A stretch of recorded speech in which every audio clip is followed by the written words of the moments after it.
There are of fascism, elements borrowed from the Chinese state, and that reflect Argentina's history of dictatorship.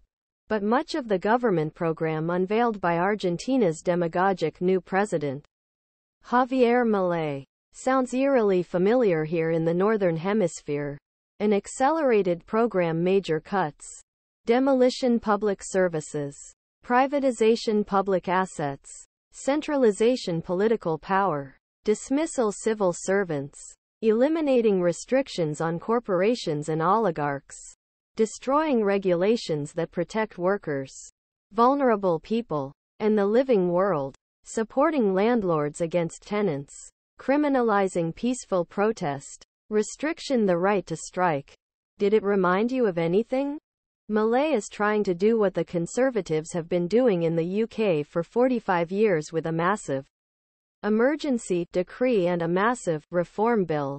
The accelerated schedule bears striking similarities to Liz Truss' mini-budget, which has dashed the hopes of many poor and middle-class people and worsened the turmoil that now dominates public life. Coincidence? Milei's program was heavily influenced by Argentinian neoliberal think tanks, belonging to something called the Atlas Network, a global coordinating body that promotes broadly the same political and economic package wherever it operates. It was founded in 1981 by British citizen Antony Fisher.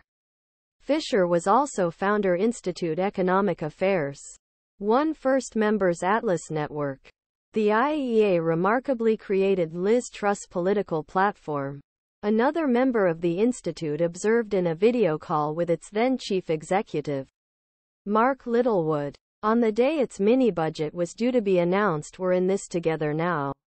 If it doesn't work, it's your fault and mine."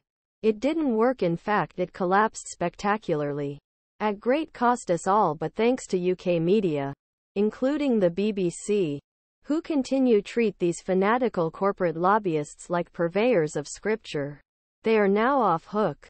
Last year IEA appeared in British media an average of 14 times a day more often than disaster it helped bring to UK. He was barely questioned about who financed him or who he represented. The three colleagues Truss nominated in the resignation honors list all worked for or with organizations owned by the Atlas Network. Truss also put forward Littlewood, but his reward for ruining people's lives was blocked by the House of Lords Appointments Committee. 000146 Argentines protest new president Javier Milei's deregulation decree. Video nothing learned. These corporate lobby groups still shape our policy. Policy exchange, which Rishi Sunak admitted, helped us draft the UK's new anti-protest bill. As also a member of the Atlas Network, we may identify certain policies as Milei's, Bolsonaro's, Truss, Johnson's, Sunak's. But they are all variations on same theme, shaped and honed by the scrap tanks of same network.